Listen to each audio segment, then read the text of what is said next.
Hey Stampers, I'm Meg from Loven Stamps. Welcome to Maker Mornings with Meg. And today is Friday. We have to do our little Friday dance. Not only is it Friday, it's the last Friday before Halloween. And so we have a fun Friday last minute Halloween project to share in case you missed that Halloween was coming, or in case you missed like some occasion or something, or you just found out that you need a little Halloween treat. So we're gonna make a Halloween treat this morning, and it is a perfect box because it fits every season. So if you're not gonna use it for Halloween, you can make them for Christmas, for showers, baby showers, wedding showers, birthday parties, just little like coworker treats or neighbor gifts, school treats. These are really, really easy. And like I said, you can make them for any occasion and any holiday scheme, any holiday theme with any color scheme. So hi guys, morning Teresa and Cindy and Trish and Tanya. And I really think that this project is gonna be a lot of fun, and you're gonna actually be inspired to wanna just, you know, get some supplies out really fast and make one up to share with somebody today. So you're gonna need some candy, which I just realized I left across the room, to go in your treat box. But we are gonna use the Hippo Happiness stamp set to decorate our last minute Halloween box because it's cute. And this when in doubt, be a unicorn greeting is one of my favorites. So we're gonna go ahead and use this for our our tag and the dies that go with it, because there are some, I don't want to lose any, but there are some amazing dies here for making tags, which makes this a great set for boxes. So, you guys ready? Should we get started? All right, I'm gonna flip our camera down this direction. Hey, Tanya. And get ourselves a little bit centered. All right, so like I said, Hippo Happiness. I don't know if you guys have seen this one. It's actually been in the catalog for a couple of years now, so it's not brand new, but it is a lot of fun, and it has some pieces in it that are great. So I'm gonna give you some tips on using one ink pad to get 3 different color shades, because if you look at this unicorn, there's actually 3 pieces to it. There's the background, sort of the foreground, and then you have to stamp the little eyes and little horsey nostrils over it. And so you're gonna need a bunch of colors for this, or one ink pad that will span the gamut. So I have here Gorgeous Grape. And so I'm gonna start with these 3, and I'm gonna use, I'm gonna do this overlay first. So a lot of times I'll stamp the background and then put the overlay on it, but this is so much easier to line up if you stamp this part first. So when you're using 2-step or 3-step stamps where you're multiple layering different images, think about the order, maybe try some different ones to see what works best for you. So this one, I'm not gonna use full strength. I'm gonna use it a 1 off.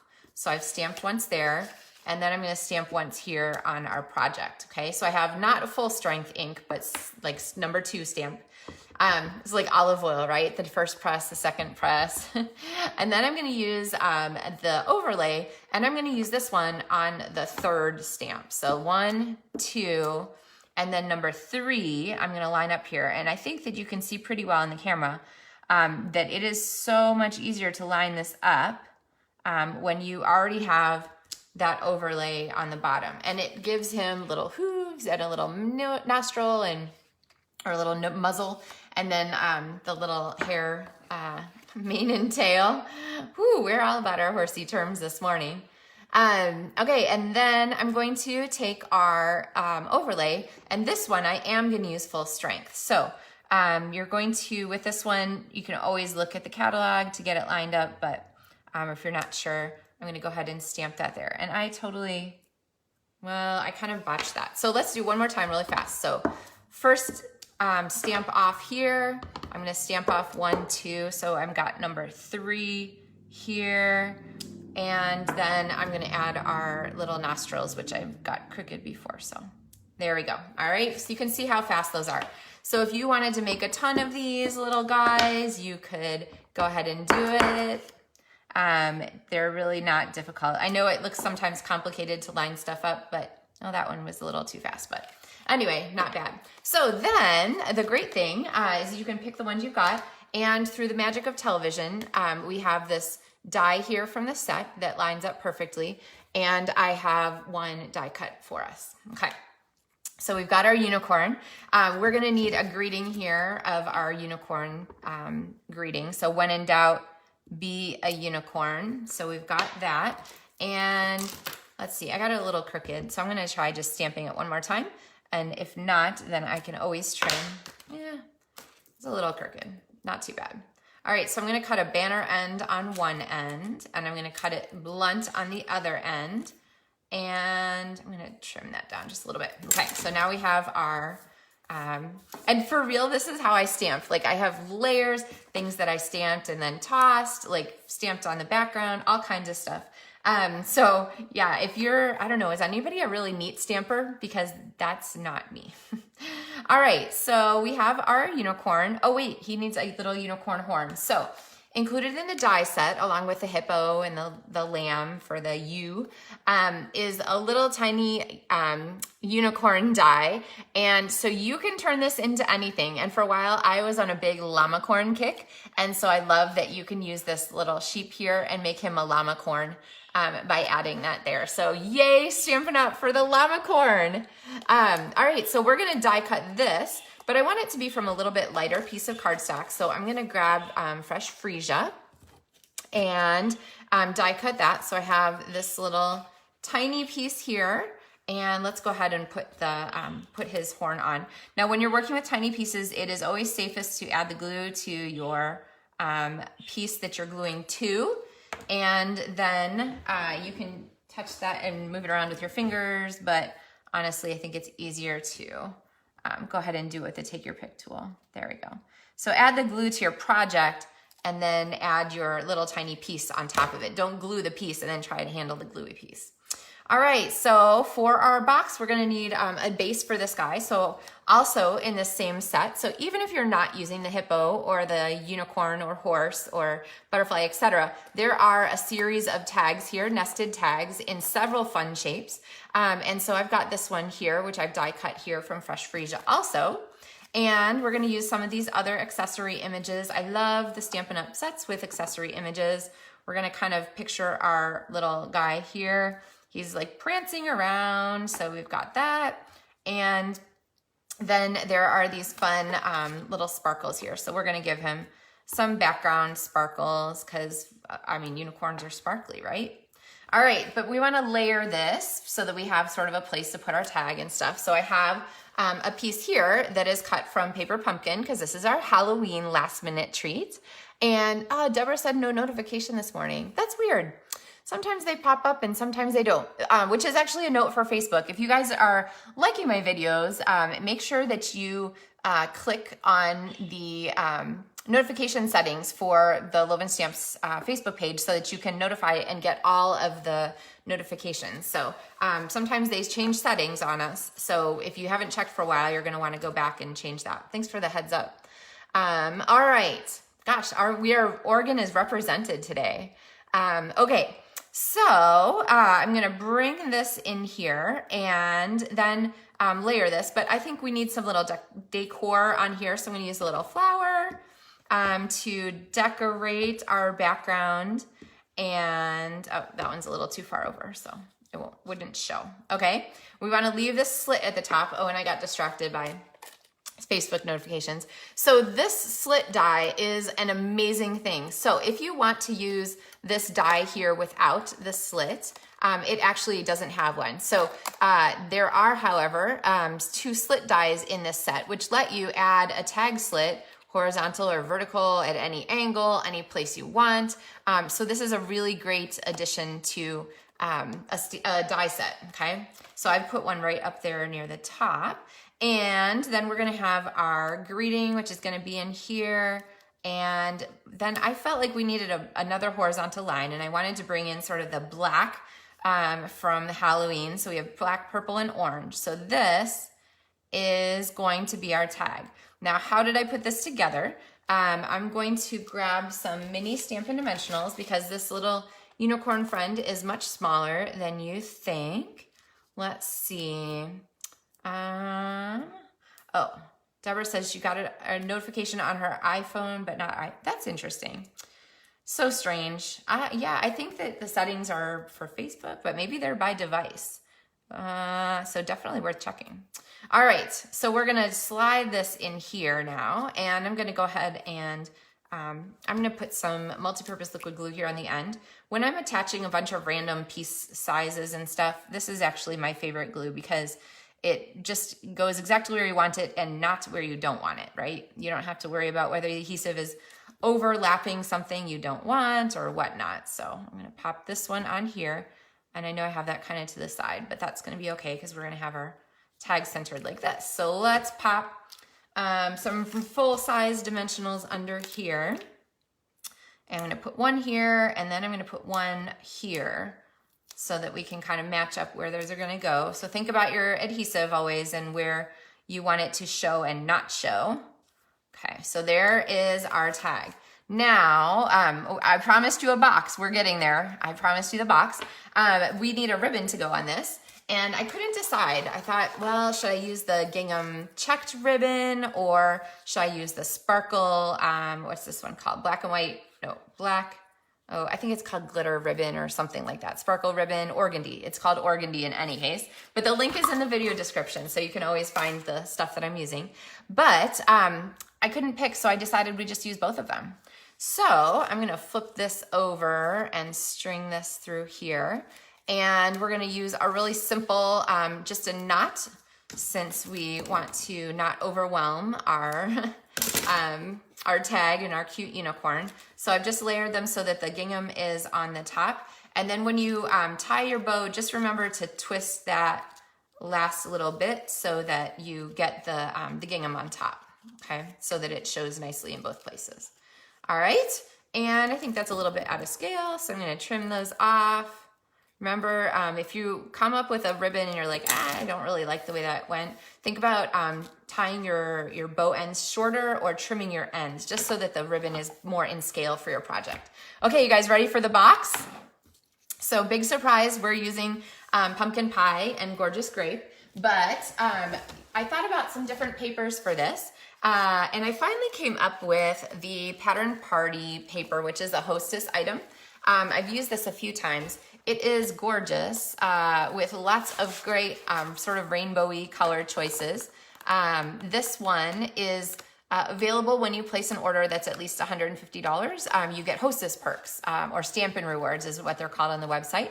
And so you can add this to your cart then. And it is a highly discounted price. It's only $18 for this giant pack of 48 sheets of paper.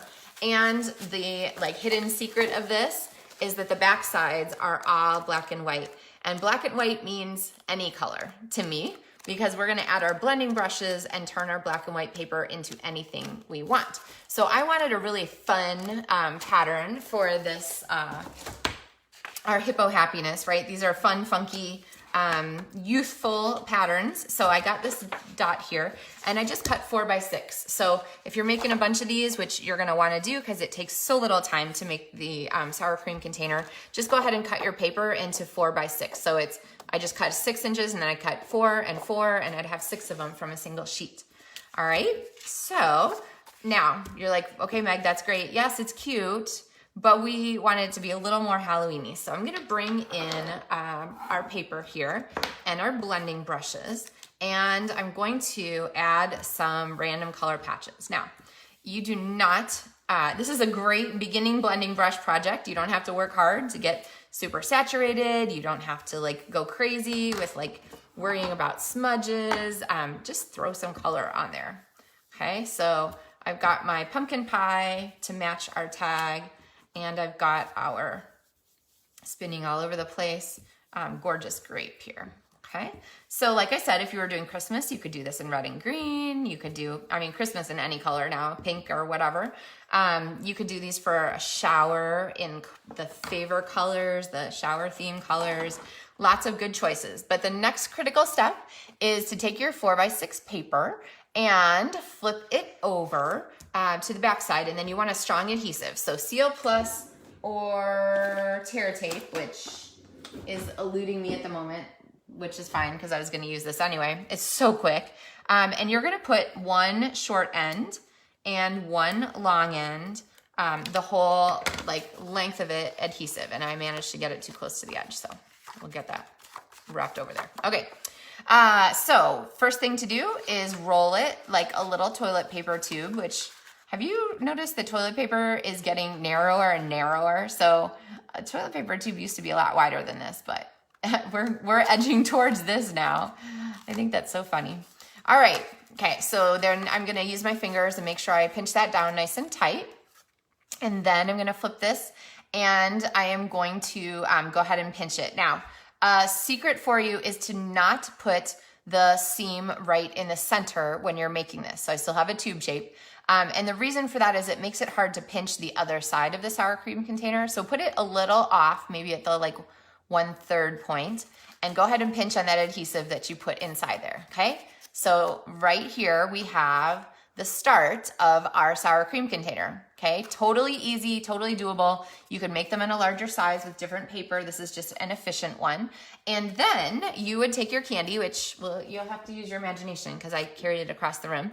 You put your candy inside, and I find that a really fun way to close these, and it's super easy, is to just go ahead and pinch them. And I'm going to go ahead and crease down to the edges here like this, because that's gonna help this stay shut. In fact, it pretty much stays shut on its own. But if I want to make sure that my candy doesn't pop out of there, I'm just going to take a dimensional and pop it in the center, and then do that. So the nice thing about that is that the dimensional adhesive will pull off. So if somebody wants to open this and then close it again, they can pull it open from the dimensional side, and that will usually pop open pretty easily, like this one, which still needs candy. That'd be kind of a lackluster treat.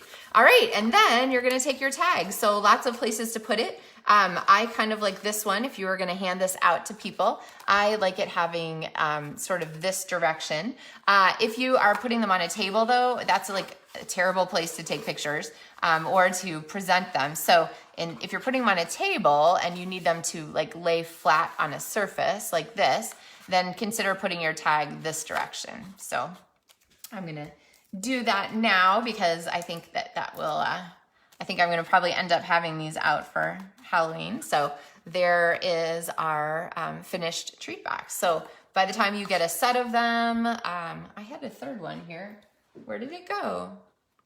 Oh, it's across the room too. Oh well. Anyway, by the time you get a set of them, you can see how quick the boxes are to put together, like seriously 30 seconds. Oh, Cindy had a really great suggestion. She said a little self-stick Velcro dot. Yes, you could totally add that to the top too. It would be a great way to do that. And Trish says, yes, I remember we had a paper crimper. We used to crimp the bottoms of these. That was like 19 years ago when I first started being a demonstrator. So yeah, definitely a cute way to finish them off. So lots of possibilities for these guys. And like I said, they're the magic box because any season works. And really Hippo Happiness is a terrific stamp set to have on hand because it pops for lots of occasions. If you need a quick baby card and you realize that you totally didn't have a baby set on hand, you can always make a cute little baby card with this. You have Hip Hip Hooray, Celebration, the birthday ones, just fluttering by to say hi. I mean, that's any occasion. And then I thought this made a great Halloween one. So when in doubt, be a unicorn. So I hope you guys have a super fabulous Friday and a terrific weekend that includes some fun, creative time for you. If you have Halloween costumes you've been working on, I love, of course, all things creative. So I'd love to hear about your Halloween costumes for you or for your littles or for whoever. So you can leave a comment with your Halloween costume ideas. But if you are doing treats, a last minute one to hand out is something like this. And if you're in a hurry and you need a whole mess of them because you get zillions of trick-or-treaters, you can, of course, make the sour cream containers and make a simple tag, a little simpler than this one. But I do kind of like our unicorn friend for his fabulous cuteness. His, her, who knows. Anyway, so have a wonderful weekend, and I will see you on Monday for our next round of Maker Mornings with Meg. So happy stamping, guys. Happy haunting and happy Halloween.